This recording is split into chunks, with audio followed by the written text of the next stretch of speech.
Hello everyone and welcome back to my channel. So back to my original videos this week. So back to a sewing video for you.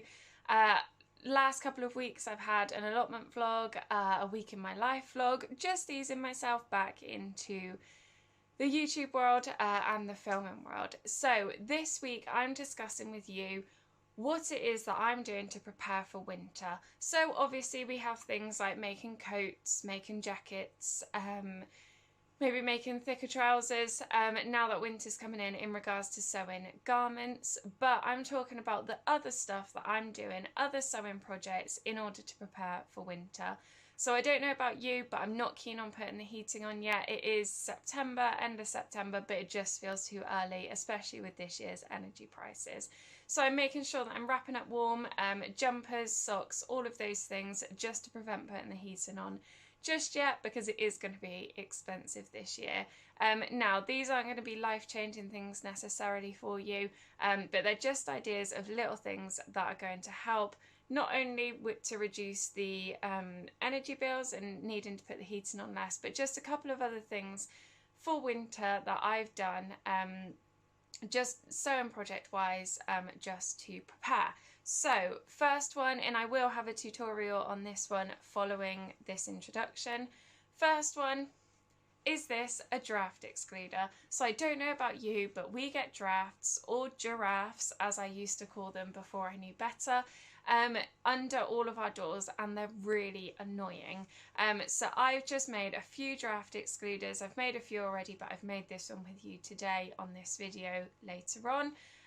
Just to pop in front of my living room door. Not only is it adorable and it adds a pop of colour and I think looks really sort of festive, wintry and warm, but it also serves a good purpose. So that is item number one. It was fast as anything to sew up. If you're used to using a sewing machine, it will take you no time at all. If you're a beginner, it's a great project to start and to get you used to your machine and cutting out fabrics, because it's easy peasy. Secondly, this is an item that has got a dual purpose. So this is either a hand warmer, which you can pop in the microwave to heat up and then pop in your pocket. I will just put disclaimer out there, make sure you're using the correct fabric and make sure you're researching the guidelines as to how long to heat it up for. Never leave them unattended when they're hot. But yeah, just use your own initiative on that one. Don't take anything I say as safety guidelines. The second purpose for these, when I'm not taking them out and about with me in my pockets, is going to be pattern weights. So yeah, if you can use something as a dual purpose, then do, because that's just saved me money and time on making pattern weights as well. And they are heavy. These ones are filled with rice. You can fill them with beans and other sort of things that you can put in. People do also put things in like lavender, but again, do your own research on that one, because I do think it needs to be rehydrated. But yeah, fantastic product, and I will be taking them out with me. Third project is a bowl cozy. Let me grab the bowl. Said bowl, if you've popped your bowl in the microwave to heat up something like soup or leftovers, and the bowl gets ridiculously hot, this bowl cozy is going to save your hands from that heat, and it also looks adorable. Look at that fabric. These fat quarters came in a previous So Hayley Jane box, as did the unicorn ones. In fact, they might have all came in the same one. But yeah, absolutely gorgeous. So not only is it cute, but it's practical because it's going to protect your hands a little bit from that hot bowl. Other things that I do want to make, I want to make a pair of slippers, sewn slippers, and also I would like to make some crochet booties. So they're going to be projects that I do at a different time, and I will show you when they're done. A couple of other things just to think about though, and I haven't done these yet, but I bought some of this on eBay. And what this is it's reflective sort of high-vis strip, and it's sew on. So it's a bit like a ribbon. You can't get the good gist of it on camera, but it was from eBay. I will put a link in the description box down below, but you can see that it's just lighting up really light in the reflection of the light. And what I'm doing with that is I'm putting it on a couple of different bits and pieces. So primarily being harnesses for my dogs. As you can see, this one has a little strip already, but that is pretty much it on this harness. So I will be sewing it around all of the edges just to make sure that when I do go out running and it's dark in winter, which does happen for me, my dogs are as reflective as possible. I do have a bigger one here as well for my big dog. And I'd, yeah, as I said, just be sewing those on just to make sure that they are absolutely visible. I do also put things on them like lights, and I can also attach sort of head torch lights to this harness as well, just to make sure that we are really visible to passers-by, to cars especially. Not that we run on the road a lot, but it's just always worth doing. And as this is a sew-on strip, I'm going to be adding it. I've got tons here. I've got about 1 metre or 2, I think, which will be plenty. I'm going to be adding it to things like the back of my running jacket, and just making sure that my waist belt that I wear when I'm running has got a strip on the back. Just literally anything that I can attach them to just to make us more visible. And you could add them to things if you go out walking with your dogs. You could add them to the back of your dog walking coat, for example, just to make you more visible as those nights draw in. So that's it for my introduction. I'm going to go ahead now and pop in the tutorials from today for the Draught Excluder. So yeah, without further ado, let's crack on with those. First project is my Draught Excluder, and I've got this lovely tartan fabric for this project, which I think is nice and autumnal and wintry, and of course Christmassy. So what I've done is I've measured the length of my door, and I've cut the fabric out of that measurement plus a couple of inches just for seam allowance. I've then got my fabric, and this width here or height is 11.5 inches in total, and I folded that in half. So this gives us a nice sort of 5 and a bit inches of height, including that seam allowance, but that's just going to give us a nice amount in front of our door just to make sure that that draft really can't get through, and going to keep us nice and warm. So I have got a light blue thread on my sewing machine at the moment, which isn't completely right, but just for this I'm going to keep it as is. So you want to make sure that your right sides of your fabric are together. For me it doesn't actually matter, because both sides of the fabric are literally the same, and all you're going to do is just run a stitch all the way around that edge, right the way along, and then leaving a gap at the end. I am going to pretty much leave that gap fully open. You may find that you want to sew up the end almost to the middle, and then the other end almost to the middle. Obviously you want to leave a big gap because we're going to stuff this, but I am going to do mine just from the end, so whichever you prefer on that one, you will know which you want to do. So let's just crack on and get that sewn up.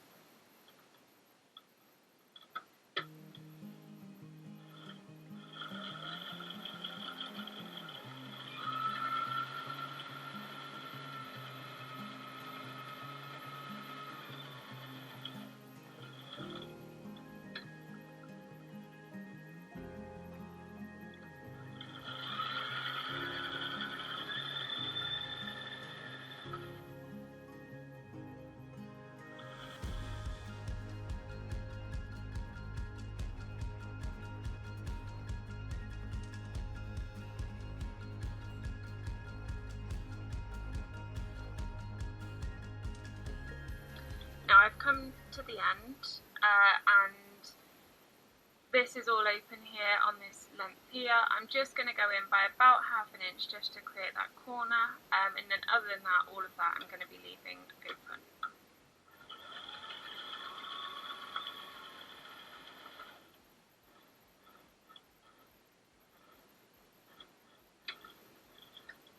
That was actually about 1 inch that I've gone in on that corner there, a little bit more than I planned to, but there's still plenty of room to get all of that stuff in, because there is a lot of stuff in that we need to get into here, so it is worth leaving that gap bigger rather than smaller. So now what I'm going to do, obviously this fabric frays a lot, as you can see. I'm just going to go ahead and just trim my seam allowance down by around half. I'm just going to use my rotary cutter for that because it's a nice straight line, but I'm going to leave this edge as is.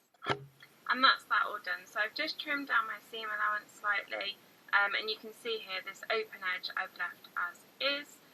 You may want to trim your corners a little bit more, just so you can get those nice sort of sharp corners, but for this actually I'd quite like rounded corners a little bit, so I'm leaving it as is, and I'm just going to turn this the right way round. So it's nice that we've left that nice big gap on the end, so I can get my hand in and turn that round nicely.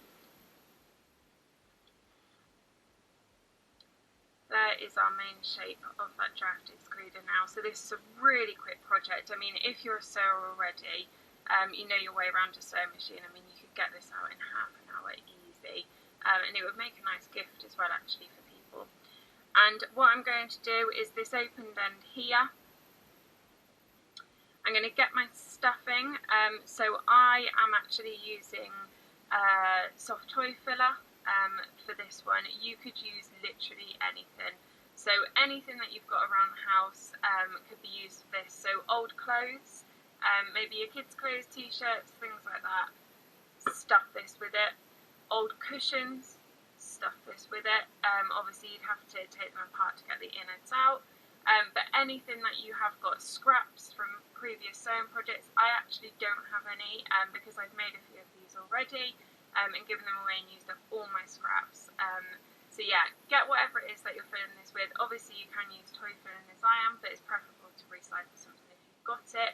Even old towels, an old blanket, cut it up to make it easier to stuff inside, but literally anything. Pop it in to get this nice and full. I'm going to just stuff this now with my toy filler, as I said, and then I will get back to you. And just in case you are wondering, this is the toy filler that I've got. It's a little less than what I'd want, but I didn't want to buy loads of it. So just this one is fine. It was £4.25, something like that, from the range, which is what we've got here in the UK. And yeah, just going to pop this inside.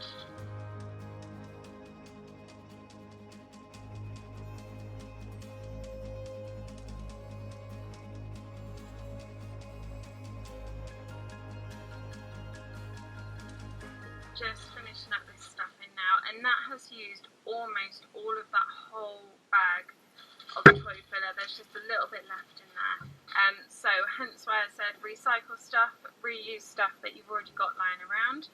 And actually what you could do is you could actually make this outer sort of sleeve, I suppose, from something like a pair of tights or a pair of jeans, you know, a pair of skinny jeans, something like that, anything.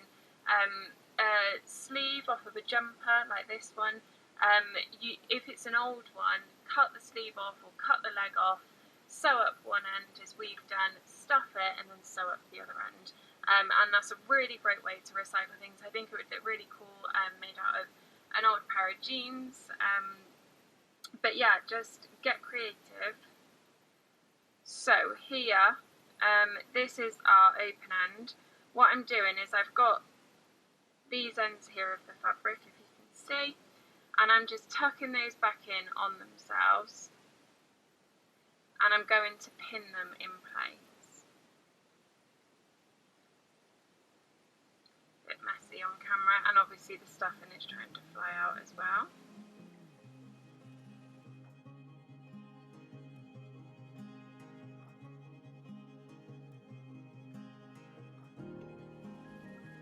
Might take a little bit of fiddling, but it doesn't need to be perfect at this point. So pinning that in place, watch your fingers. Okay, what I'm going to do now is I'm going to grab a needle, so a hand sewing needle and some thread, and I'm going to do a ladder stitch to sew that together. So let me just grab that now. And this also is why I wasn't too bothered about having the blue thread on my sewing machine already, because all of that sort of sewing that we've done on the machine is now on the inside. You're not going to see it, and I know that I'm using the blue for my next project, so for the sake of changing it over and making a new bobbin, it was lazy sewer, like that. Okay, so I've just threaded my needle.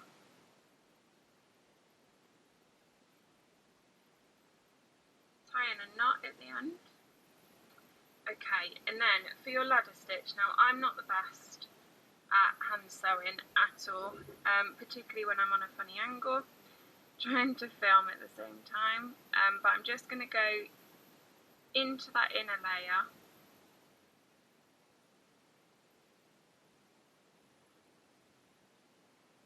Just to tuck that end in there. Okay. So now I'm on sort of the inside of that bit that we folded in, but on this part, so I'm just here. I know it's hard to see with this fabric as well. I'm going to go across to that other side and through. I'm sure there are people that have filmed this way easier, and I actually got this from a picture on Google when I first learned it, because I thought that was easier. But I'm just going to continue that. So we're going across to the other side, so opposite where we've just come out, and through like that.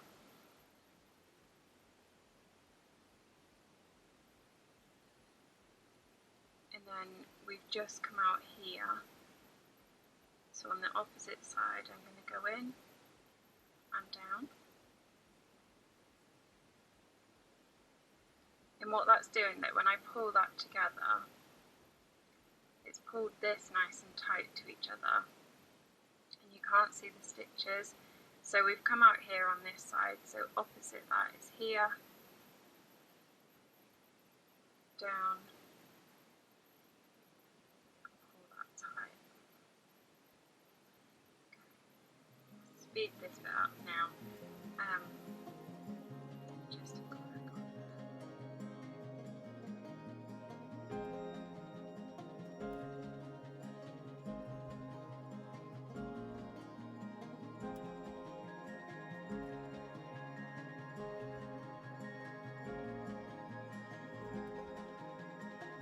I'm just going to tie that off the fashion now that that's all set up.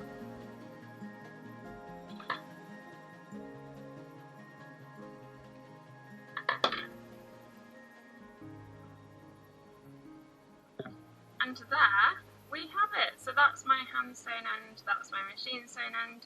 You can definitely tell the difference, but do you know what? It does the job. I've got a couple of bits that had frayed and then they've come through this edge here, so I'll chop those off. Like so.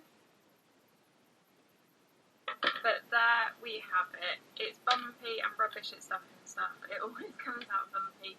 But there is my Draught Excluder. Is it perfect? No. Is it going to do the job? You bet it's going to do the job.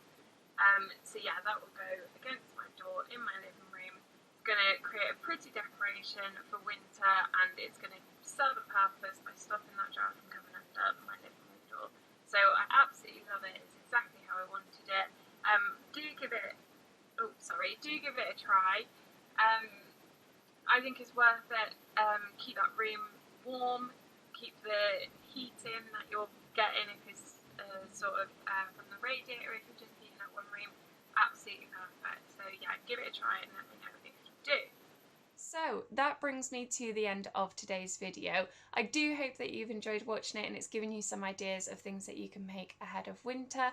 If you have any ideas of things that I could make as well, or just want to let me know things that you're making for winter too, then do pop it down in the comments section below. I do love to hear from you. That brings me to the end of today. Thank you very much. Please do give me a like and a subscribe if you enjoy watching my channel. But I hope to see you in the next one. Thank you very much. Bye bye.